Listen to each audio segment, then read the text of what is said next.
आमे माने समस्ते जानी मांडिया आम देहपाई बहुत भल एमती कौन रही जहाँ खाइबा द्वारा आमको एत सारा बेनिफिट्स मिले सेटा आम जानतु न जानतु किंतु मांडिया खाइले आमको बहुत गुड़ाए हेल्थ बेनिफिट मिले यहाँ आम समस्ते जानती। तेणु प्रत्येक दिन खाद्य मांडिया निहाती भाव में रखा दरकार।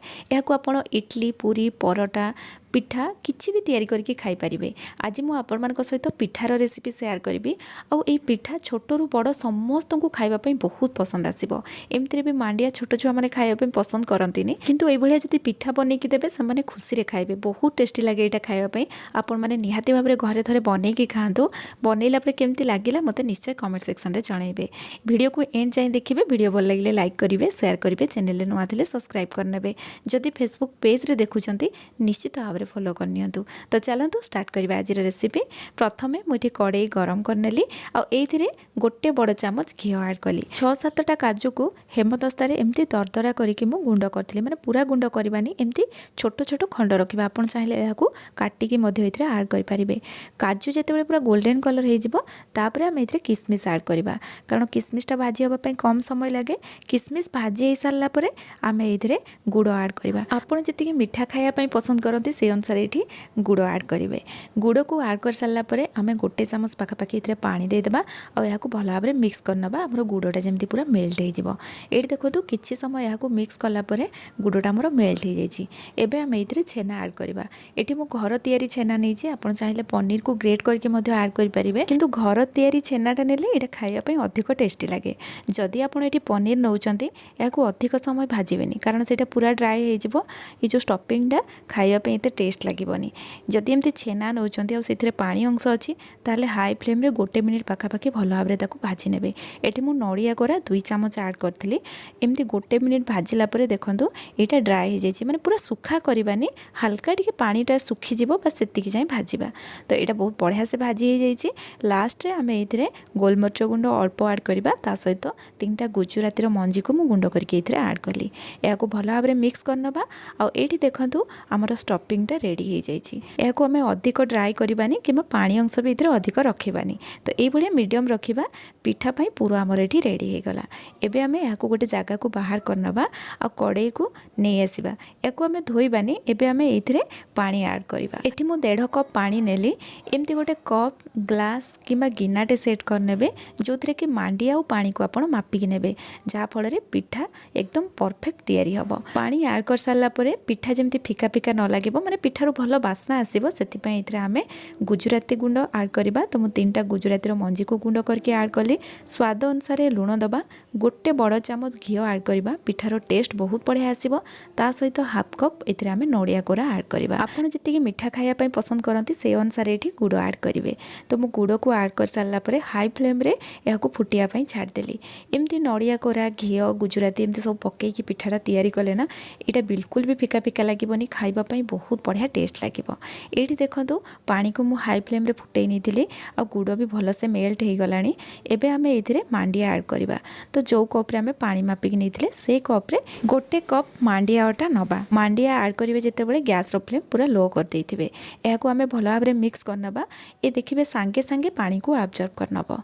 ये आम गोटे कप मांडिया 1.5 कप पानी नहीं। मांडिया अनुसार पानी मेजरमेंटा जब आपंकर परफेक्ट है पिठा बहुत बढ़िया तैयारी हम।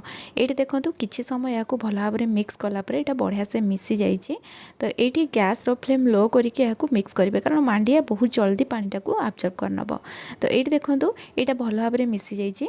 एबे आम ये गैस फ्लेम बंद करदेबा आ गोटे जगह को एमती बाहर करनबा। ये मांडिया बहुत गरम अच्छी आपड़ सांगे सांगे एमती हाथ में धरबेनी जेपर्यंत माने हाथ को न धरी पारे से पर्यंत फैन तले रखिकी यहाँ ठंडा करने। तो मुझे किसी समय फैन तले रखीदी यहाँ देखो हल्का ठंडा हो जाए माने उषुम अच्छी पूरा ठंडा होनी। ये टाइम रे आम हाथ में यहाँ भल भाव में चकटी मिक्स करनबा। यहाँ देखो पूरा स्मूथ डोटे रेडी हो गला। ये टाइप आपको पूरा पाखर देखी देखो केते स्मूथ है डोटा। तो यही भाया आम रेडी करनबा। तो यहाँ आमर रेडी हो जाए। एबे चलतु पिठा तैयारी करवा। पिठा तैयारी करने मुझे कदली पत्र नहीं। पिठा तैयारी करने पूर्व कदली पत्र को निआरे टिके सेकी नबा।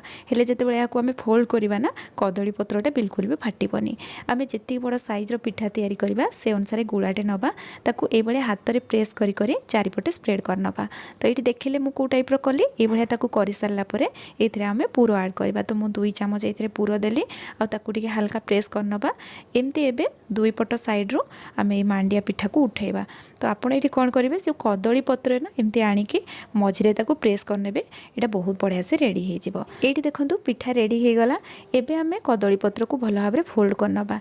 तो एठी मु वीडियो रे जेमती कली आपण माने देखिले आ जो पट साइडटा ना आपण फोल्ड करथिबे स्टीम कला बेले ताकू तळ पट साइड रखिबे। एठी देखंतु जोटा आमे फोल्ड करथिले ताकू आमे तळ पट साइड को रखिले। तो एई भली भाबरे आमे पिठाटा तयारी करबा। मु आउटे पिठा आपण को एठी बनै कि देखौछि देखंतु। जेते बेले आमे पिठा तयारी करबा ना हाथ रे घियो किमा तेल टिके लगाई नबा जा फल रे मांडियाटा बिल्कुल भी हाथ रे लागीबनी। एबे आमे एथिरे पूरो ऐड करबा। पूरो ऐड कर सारला परे देखंतु मु पत्र को उठेई कि केमती सेट कली ए टाइप रो सेट करनेबे। तापरे कदली पत्र को फोल्ड करने। तो पिठा बहुत इजीली रेडी हो गला। तो यही भाव में सब पिठा को मुझे तैयारी करनी। एबे चलतु स्टीम करनबा।